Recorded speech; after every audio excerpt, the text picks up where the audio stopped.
Hello, welcome. Once again, I am Tony Russo, the editor of Funeral Service Insider, and your host for today at the Kates-Boylston presentation of the importance of shifting from aftercare to continuing care. We will be speaking with, or actually listening to, Kayleigh Feschuk and Hannah Mason, and they will be taking us through this presentation for about the next 45 minutes or so, depending upon pacing and all of those things. During the presentation, if you have any questions, you will see that there is a questions slot over on your right-hand side in the control panel. Just type your questions there and I'll be taking note of them. We will not be interrupting the presentation, mainly because it's got a particular flow, and also sometimes the questions will get addressed as this particular flow continues. So, but please don't save your questions to the end. Ask them when you think them. And we have plenty of time after for questions. So if you come up with a question, you will get another bite at the apple once the presentation starts. And now let me introduce you to Kayleigh Feschuk and Hannah Mason of Cadence. Welcome. Welcome.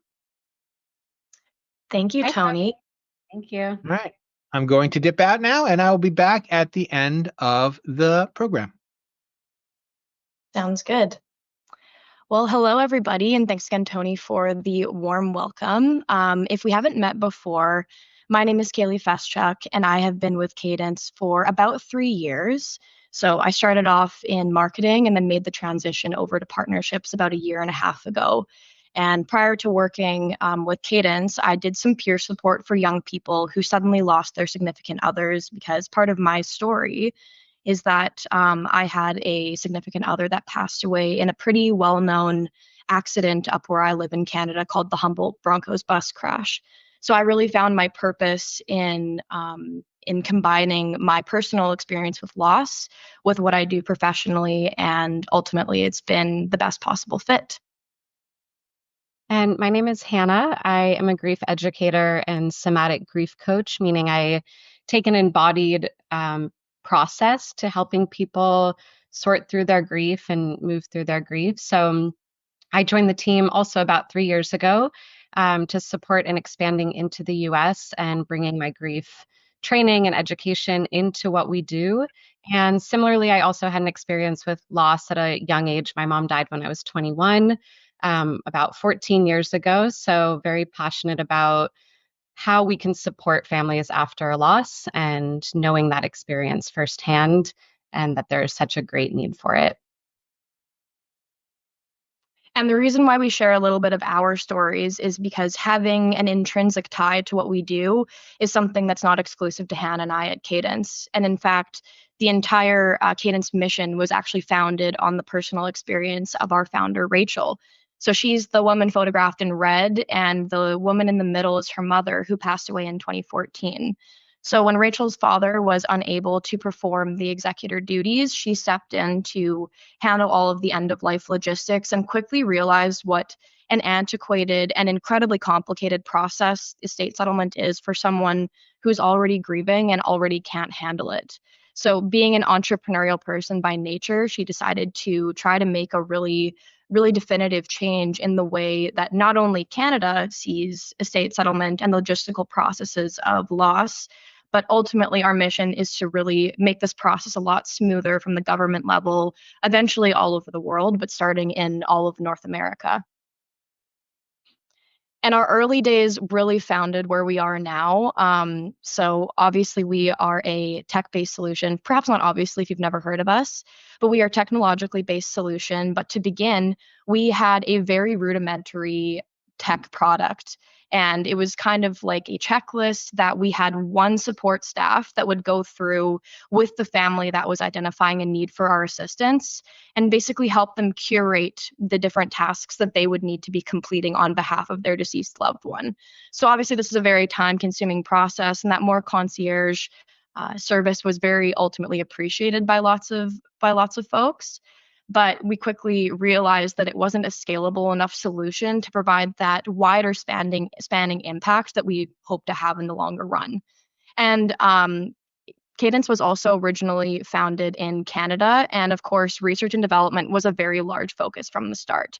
So before our expansion into the US in the fall of 2021, we originally started building out a systematic list of every single task that would need to be completed per province in Canada and eventually per state in the US. And something else that was a little bit different then to what we do now is we tried to distribute Cadence directly to families in need and ultimately realized that there was a certain level of trust that needed to be established before we could have families really readily be taking on the solution that is Cadence. And so we had to make a couple decisions and implement a couple of our learnings to really get where we are now.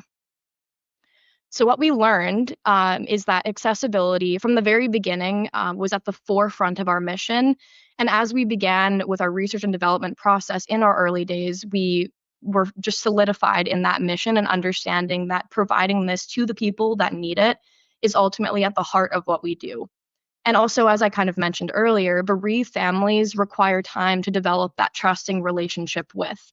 So if we're walking in as an unknown third party and saying, hey, give us access to your deceased loved one's personal information, that's not always going to land well, especially with people who might be a little bit more tech averse that might belong to an older generation. And technology and human support are equally as vital to the simplification of the estate settlement process. Technology gives you the reach and it gives you the ability to help a lot of people simultaneously, but continuing to have that human support is what really defined us as a step above a lot of our early competitors, especially in Canada. So we really wanted to continue having that human support integrated into our technical solution. It's been tantamount to what we've been doing since the very start.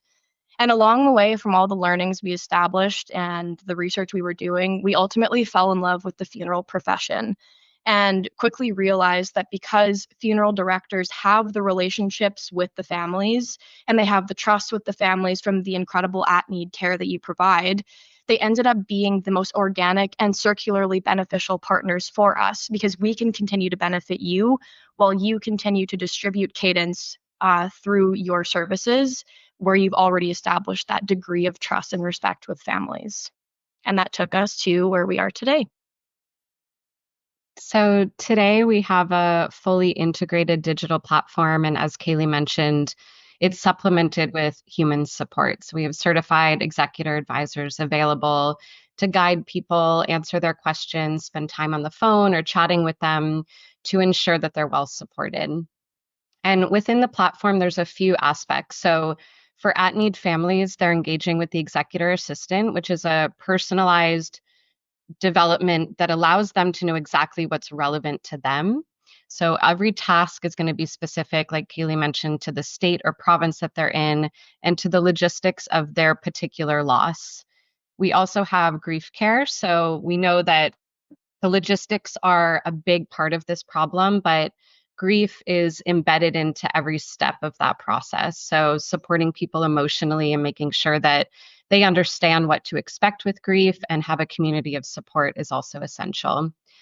We provide Easy Notice, which is a automated notification system. This is a newer development that we're absolutely thrilled about to ease some of the time spent on paperwork, contacting different institutions. That's a big part of the estate settlement process and what makes it so slow and laborious for families. So Easy Notice is a way to speed up that process and ensure that no mistakes are made and people are knowing exactly what they need to do. And then the executor assistant feeds into the legacy planner, which is where families start to plan ahead. We know that families navigating loss are starting to think about how to get things in better order for future losses for themselves, maybe for another parent. So the legacy planner allows them to start to get these things organized and really organically feeds back into the funeral home's pre-need business. And then similarly, when the legacy planner feeds into the executor assistant. So once that loss does occur, as people have planned ahead and organized all their information, it embeds right back into the executor assistant. So it's really this seamless continuation of support and care. And for our funeral home partners, they are given a business portal so they can see how families are engaging, how are they interacting and using these programs. They can also have opportunities to offer surveys and link to reviews. So they're generating immediate feedback and understanding where can they improve, where are they doing really well. Such an important part of that communication with families after the experience. And then this is also an amazing opportunity for new revenue, both at need through referrals, word of mouth. Families speak so highly of this service and feel so supported in the years following a loss. And also, as I mentioned, being able to support in the pre-need side of things as well.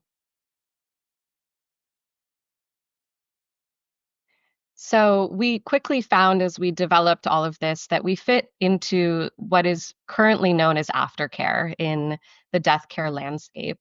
However, we have continuously felt that this doesn't encompass the full service of what Cadence provides and the way that we're trying to reshape the type of support that families get.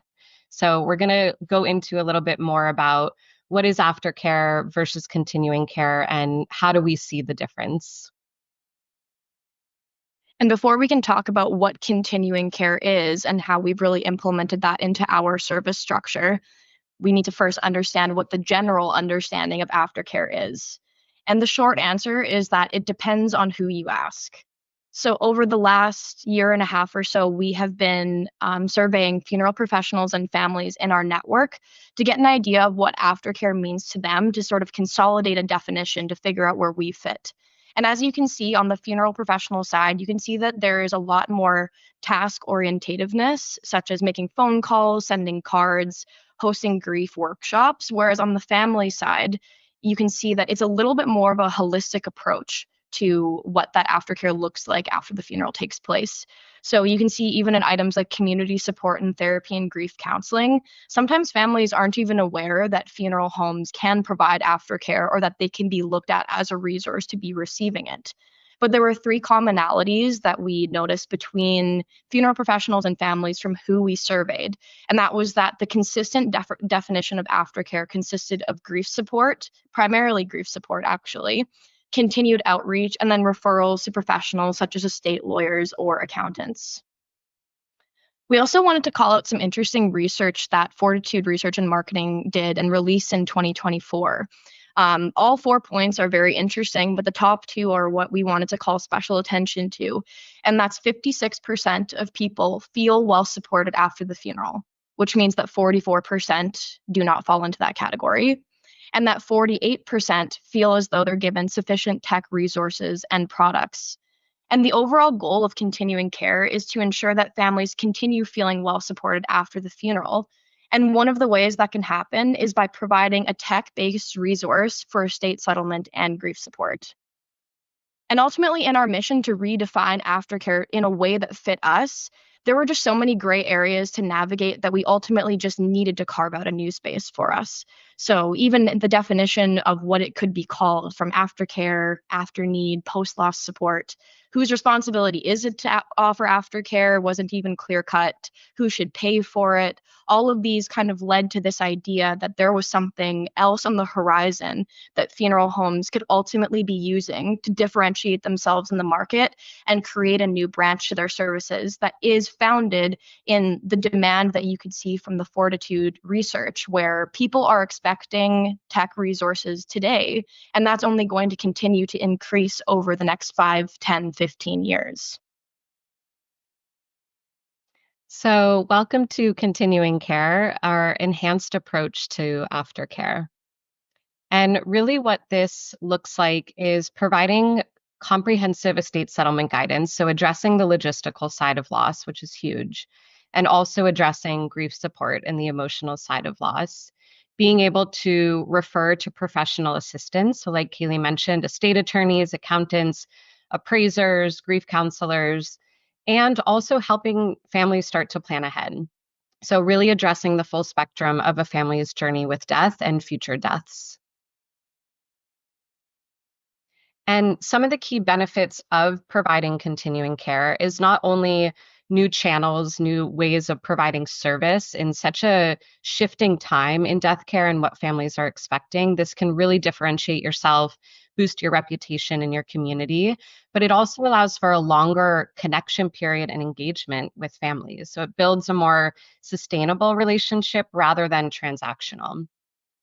Giving a comprehensive roadmap that's suitable for all grievers is so important. We know that grief is not a one size fits all, and neither is estate settlement. Everyone is unique. So having something that meets the differences between families is so important. And then lastly, it's also a really nice opportunity to continue to offer or introduce events that are happening at the funeral home or cemetery, or even memorialization products or things that maybe families aren't ready to purchase or buy right at that moment that they're coming to you, but that they would still want to know as an option for them in their grief journey.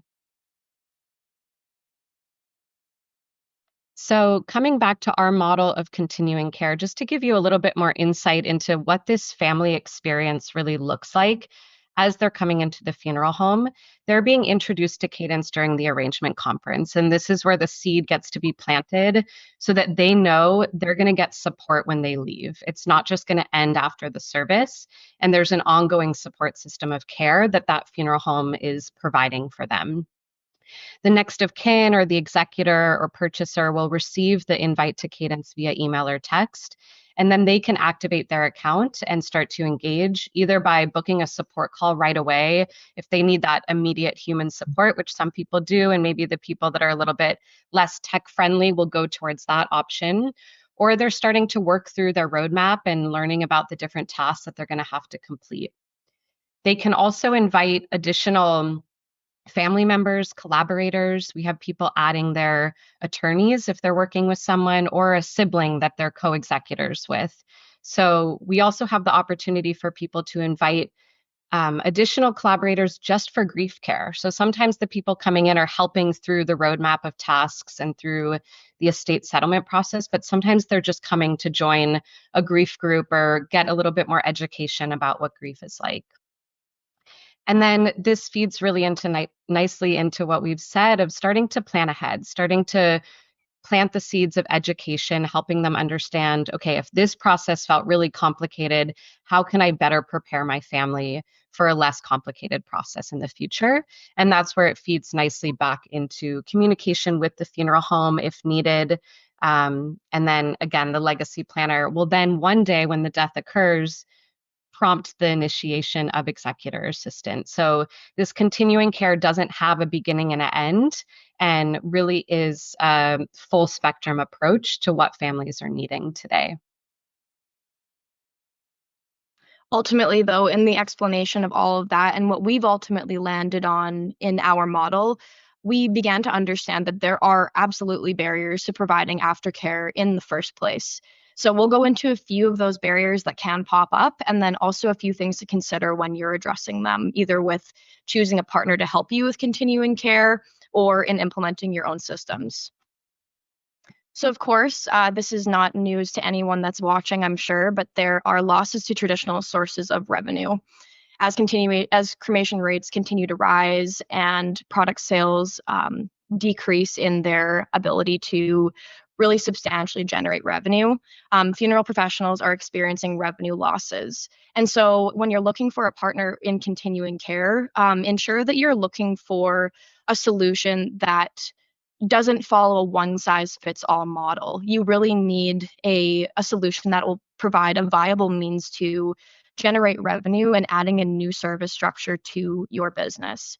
And in providing a really substantial continuing care model, you do deserve the opportunity to generate revenue from that, whether that be through increased marketing efforts or even in a minimal uptake in your service fee, because families are needing this. There is an absolute demand for it. And services like Cadence are also designed to continue generating pre-need leads and pre-need or pre-planning inquiries, as Hannah mentioned a little bit earlier. Similarly, staffing shortages and burnout impact the ability to implement an aftercare system, absolutely. If you are focusing on providing families with the valuable at-need care that you already excel at, providing a brand new aftercare structure is something that can be very daunting, especially when your staff is already feeling totally at capacity. So Cadence, for example, is an excellent tool for funeral homes who don't have the bandwidth because it doesn't require an entire team. in order to implement and have a lot of success with in your smaller operation. But even if you're a larger funeral home or have multiple locations with a dedicated continuing care or aftercare team, which is something that we see popping up more and more frequently in the last year or so, Cadence can be a central hub for all things aftercare and aftercare data for that team. And very similarly as well is that increasing wage costs in an already labor-intensive profession can, of course, impact the ability of a funeral home to implement a new aftercare program. We really want to make sure at Cadence that our solution is as affordable and as unique to the funeral home as it is unique to the family circumstances that will be going and using Cadence to complete the estate settlement process. So really making sure that both our partners and the clients of our partners are having a completely unique experience. And of course, for funeral homes, families will request help that exceeds your professional scope. It happens a lot, and your job as a funeral director doesn't always mean that you're an estate lawyer or an accountant. You might receive requests very frequently that exceed your traditional scope of work, but we really don't want you to have to say no or I don't know to families in vulnerable moments. So what we really seek to do is be that landing point for families after the funeral takes place so that they can still feel as though they're getting your support while we are making sure that we are not leaving any gaps on behalf of your business. And the fifth is that current aftercare providers just don't address the key pain points for the business and the families. And there are lots of them currently on the market that offer a few touch points via cards or texts or emails to families that may offer some solace in the short term. But then often families are prompted with another purchasing decision when in an already vulnerable time when it comes to accessing the full version or the proper support. And we just don't believe that to be a sustainable model when it comes to this care that families need. Continuing care is about building a model into your business that includes the full range of support that families need without passing them off to another salesperson.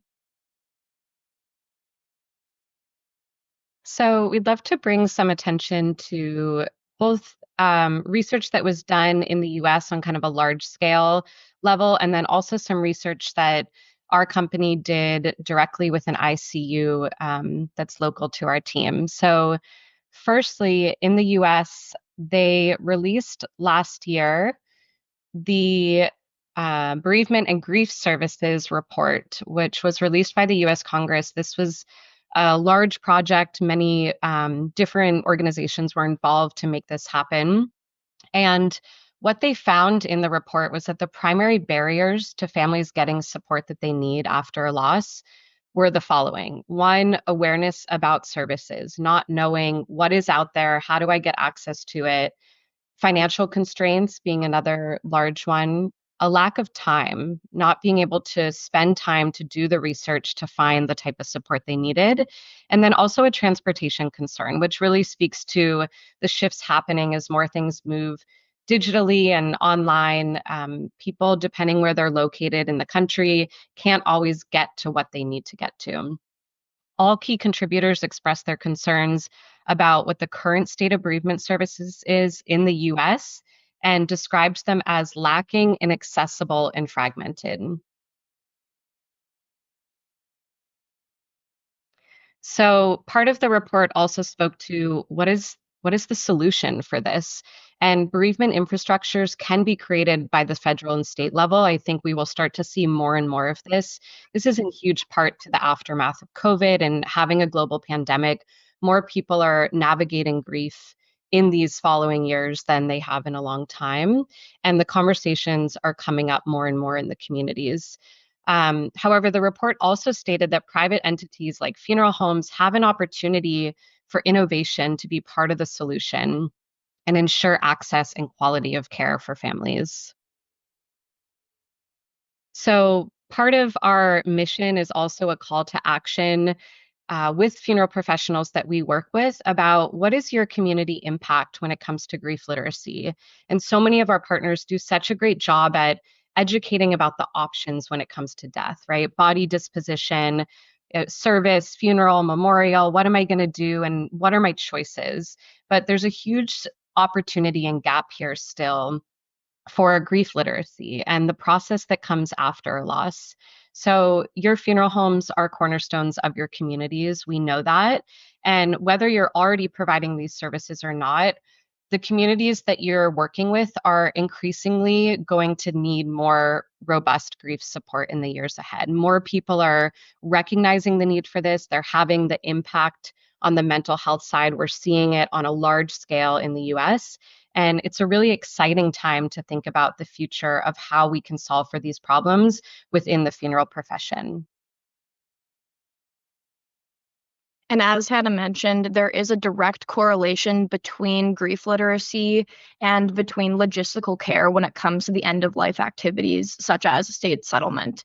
And we had an opportunity recently, well, we're actually still embarking on this, but to explore what that really looked like in a fundamental level in our joining of a study with a local ICU, as Hannah mentioned. So, in addition to the large scale report done by US Congress, we're conducting a pilot with a local ICU, and they shared a study with us that measured the efficacy of different forms of bereavement support.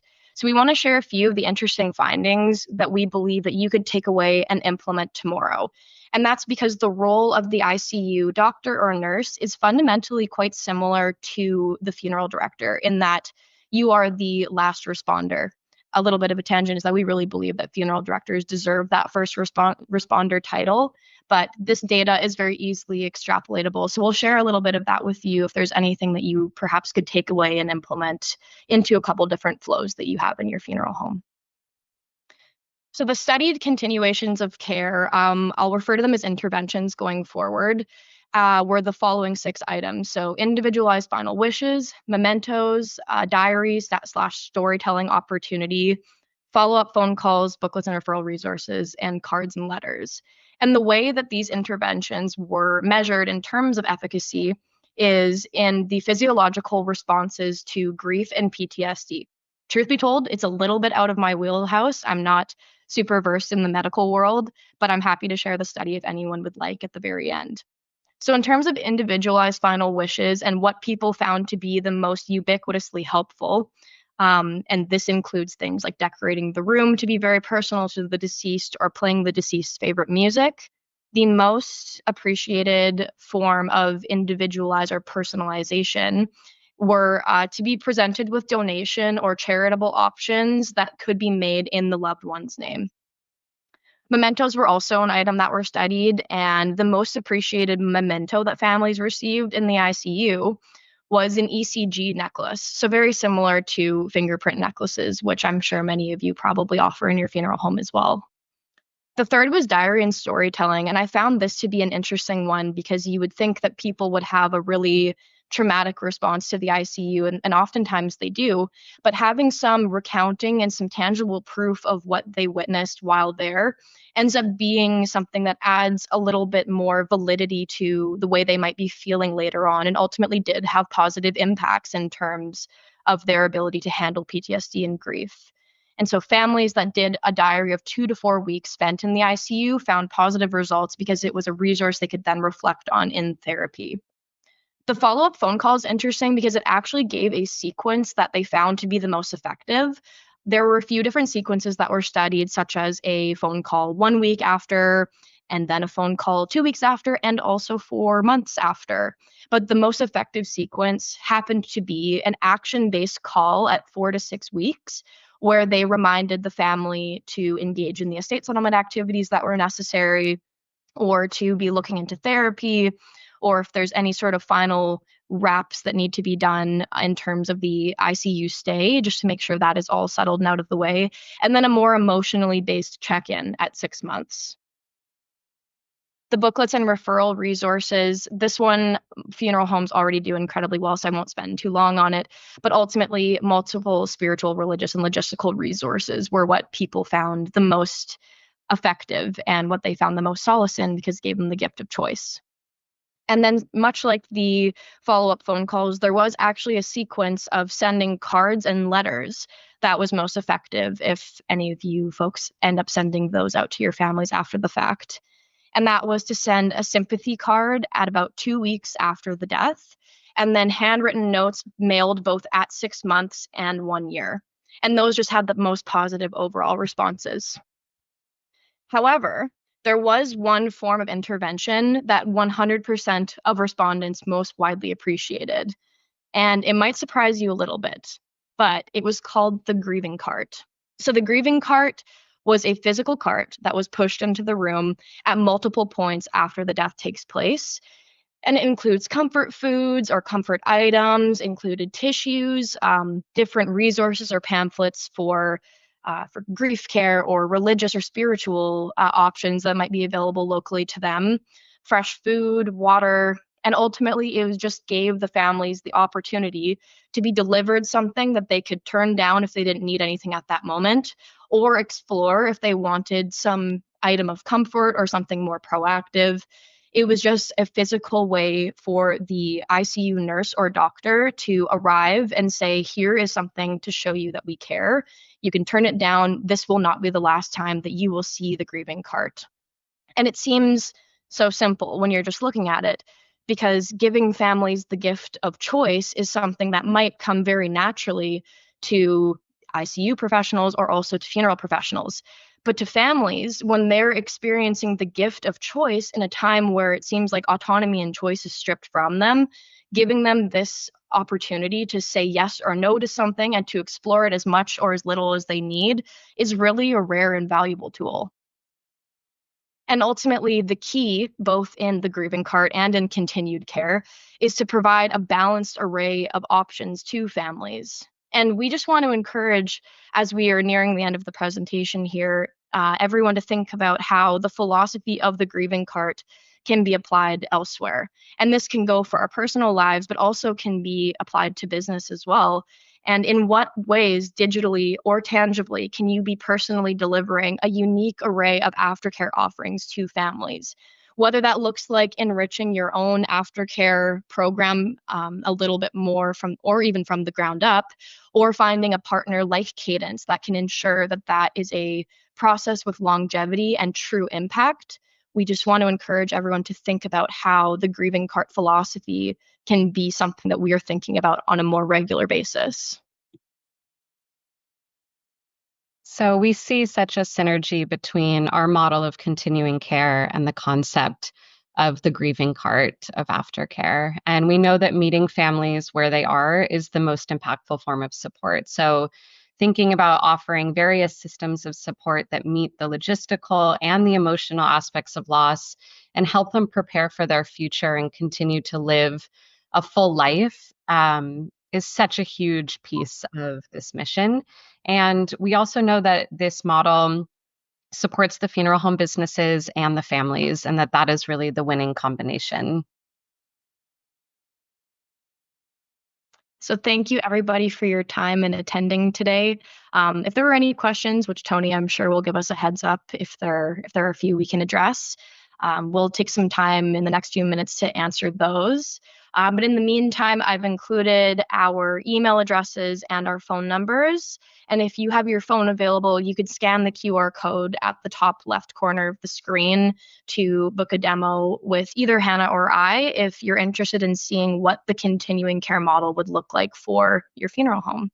But very much appreciate all of your time, and this was a lot of fun. So thanks a lot. Thank you, everyone. Hello. Yes, I have all sorts of questions here. The first one is, how does the branding work? So if someone, I guess, does Cadence appear on it, or does the funeral home's name appear on the website aspect of it? So we put the funeral home's branding front and center. So we do a co-branding approach. We don't completely make Cadence invisible because our support team is connecting with families, and we do want to be transparent. We think that's a really important part of the consumer's needs these days. So you can see, Kayleigh's pulling up an image of what the platform looks like. Up in that left corner where Cadence is currently, that's where the funeral home logo goes. And then in all the email invites and engagement with the family, it's saying it's coming from the funeral home. So it is this seamless continuation of communication from the funeral home, yet Cadence is also part of that. Very cool. The next one, these you may have answered, but never hurts to ask again. How does your platform, I can't see it anymore. How does your platform like work for older people? Is it easy? How easy is it to navigate? Oh, here we go. How does your platform accommodate for families who may not be that tech savvy? For example, seniors or grieving seniors. There are a few different ways that we handle this on our platform. And in addition to the more, I'll say, conventional ways of adhering to accessibility standards, such as being able to increase text size or to have colors that are highly contrasting for people with poorer eyesight, for example, we do have our support team available at all times to be walking our families that come from our partners through the process. So that's one of the great parts about having this dual tech and human support system is that people can read and they can learn and they can go through the process in a very self-led way. So it's their own pace, meeting them where they are, but they also aren't forfeiting that connection with someone who can walk them through it. So families aren't charged a cent for accessing our support team at any time, and they can give them a phone call, they can video chat, they can live chat, kind of like a chatbot type of thing at the bottom of the screen. And furthermore, there actually also is the ability to print off the individualized tasks that are located within the roadmap. So if, for example, there is I'll say an elderly woman who maybe wants to have her daughter help her out with getting onto the platform in the first place, they can then actually print off the different activities or the different tasks within the estate settlement roadmap. And just to have that physical copy, which we know can be a huge point of comfort for lots of folks that just aren't super comfortable with technology. I'll also add that Go ahead, please. real quick that we do see a lot of older folks because we have the collaborator option. We often will see people inviting children or nieces and nephews or other family members to go in there and help on the technical side. But we also often hear from older folks too that they're really amazed at how user friendly the platform is and that they have an easy time navigating it. Mm-hmm. Excellent. One that I'm sure you answered, but I'm going to ask it again because I'm going to roll it into a second question. This does have state by state settings, correct? Yes, Yeah. that was very fundamental to the entire development of our product. And so following up on that, what is a certified executor advisor? Is this a lawyer or what is that? What is that person? What is that job? And is it in every state, I guess, is my follow-up to their question. Yeah, so the designation actually started in Canada, and the US is a little later to jump on the train, but it's now developed here in the States as well. It's essentially a point person in between, you could think of in between the attorney or some of the other professionals that might need to be hired, someone that's well versed in the estate settlement process and the types of things that families are navigating. So they know how to talk to families about whether or not probate might be needed or whether a small estate affidavit would be acceptable. They navigate a lot around transferring of property or car leases. So they know the full spectrum of that. And then they also know the point when it's time to bring in an attorney or another professional. Very cool. Please share the ICU study on care options, mementos, final wishes, etc. Absolutely. To whoever asked that question, if you want to send me an email, I'm happy to share that with you. And the email is still there at the bottom left of your screen. What is a certified executor? What is the pricing? So I think Kayleigh mentioned briefly, our pricing is customized to the funeral home. So we can't give anything too concrete here right now, but definitely schedule a time with us to review that. And we can give you really specific pricing once we learn a little bit more about the size of your funeral home and the types of needs that you may have. We do keep it really affordable. So you can, if you start to think about it as like a range of the family cost, it's going to be under $100 per family. Significantly under that. And so we build on a subscription model. So we take in a few different factors into the pricing. Call volume's one of those, but we also need to know how many locations you have, how big your staff is, whether we be setting up integrations with your CRM for invites or other things like that. So definitely schedule a time with us and we can give you more specifics. And I will follow up on that by asking, there are CRMs that you've already got locked down, and there are still CRMs that you're discovering, or are you locked in with all of them? Not all of them yet, but we do have integrations with a lot of CRMs that primarily operate in the funeral space. And we have a really amazing tech team, so it's usually pretty easy for us to figure out how to get those things set up if it's relevant to your funeral home. So definitely reach out if you have specific questions about whether we're currently integrated with one. Excellent. And now this may just be a comment because there's a lot to it. Kudos to Cadence for pulling together such a holistic approach to aftercare. It's great to hear from you again. I'm curious to know more about your legacy planning components. We'll be glad to hear about it here and perhaps book a demo. Thanks. Yeah, so I can share a little bit more. The legacy planner got developed in a couple years after the executor assistant, once we recognized that, of course, planning ahead smooths out the process for executors and their families. So the legacy planner integrates with the executor assistant. So once information is put into the legacy planner and the death occurs, it seamlessly gets bumped into the executor assistant. Once proof of death is shown, the new executor next of kin can then get access and are given support through that process. Our funeral home partners use this as also a tool to share policies if someone purchases a pre-need or documentation about what the agreements that they've made with that funeral home or insurance company. So it's a really nice communication tool where the funeral home can upload information, give access to the legacy planner to the family. So a nice value add as part of the pre-need purchase. And then the family takes over from there and starts to get other things in order. So it's documenting funeral wishes and things relevant to end of life, but also account information, location of the will, real estate, other things that the funeral home wouldn't be involved in. Just to add quickly to that too, because I think what goes hand in hand with the legacy planner conversation is also probably questions about security.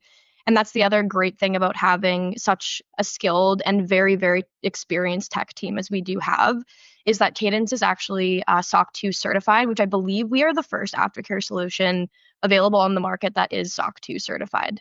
And this is a big deal because not only are we continuing to improve security actively, even in day-to-day activities at mine and Hannah's level, but this means that we have what is essentially secured our platform down to the same degree that a bank does. So information with Cadence is extremely secure, and families, when they're going through the process of doing the estate settlement and eventually legacy planning, can have that rest assured understanding that their data is something that we take extremely seriously and have since the very first day of our conception. Excellent. Is there a mobile app? There's not a mobile app at the moment, but because it is a browser app or like a web app, there's nothing stopping you from accessing it on your phone. It is optimized to smaller screens, such as a smartphone, so you absolutely can access it on your smartphone, which is why we have one of our invitation options is over text. So if you want to open up your Cadence account and get started with it on your phone, you're more than welcome to do that. Excellent. And we're going to get ready to wrap it up. If you have any more questions, please ask them. I have an observation that I wanted to share, and I'll do that while people thinking up their last questions. One of the things that I've been covering, we've actually all been covering it at Kates-Boylston, is this notion of a continuum of care where people, where funeral homes are trying to do a better job working with hospice and working kind of all the way through in this kind of holistic way. So your notion of continuing care fits very nicely, I think, with that, with the idea that the death process, especially for people who, I don't want to say get started early, but for people who kind of see it coming, can take real advantage of this. This is available to private people as well, or is this only available to funeral homes right now? So we sometimes have individuals reaching out. It's not our primary focus and hasn't really been since the very early days. But we would never turn away a family that's needing access. So we are able to get people set up on individual accounts, although our primary focus is the funeral profession. And here's a question. I'm going to read what they say, and if you don't understand it, maybe we can get them to elaborate, because I'm not 100% sure what it means, but I don't know very much. Any portion collect pre-need sales? So we send pre-need leads to the funeral home, but we're not doing the leads. It says leads. I'm sorry. Any portion collect pre-need leads. That makes more sense to me too now. Yeah. I was going to say we don't do the full transaction through our platform, but we do. So when families log in, at-need families go in and fill out an initial questionnaire that assesses their situation, and that's what develops the roadmap to give them really specific guidance that's personal to them. In that first questionnaire, they're able to raise their hand and request to be contacted by the funeral home for their own arrangement planning. So those leads are immediately sent to our partners, and then they're able to follow up. And there's a few other prompts at a later point, once they've gone through some of the affairs and a settlement tasks, that they're then being given other opportunities to re-engage. So yes, we do direct pre-need leads to the funeral home. Excellent. And there are more thank yous than I've seen before. Thank you for your help. Thank you for this presentation. So presentation early exit polls show that the presentation went pretty well. And if that is all that anybody has, we'll give it another couple seconds, but I'm going to thank you for your time and your presentation, and let everyone know that if you would like to rewatch this, or if you would like to share this with someone else, we will have it live on the website, and you will get a link to it. That it is a shareable link. You can share it with people who didn't register. The only thing you need to do to see this is to give over your email address so that we can follow up with questions. And that will do it for this week again. For this webinar. Thank you very much. Thank you, Tony. Thanks, everyone.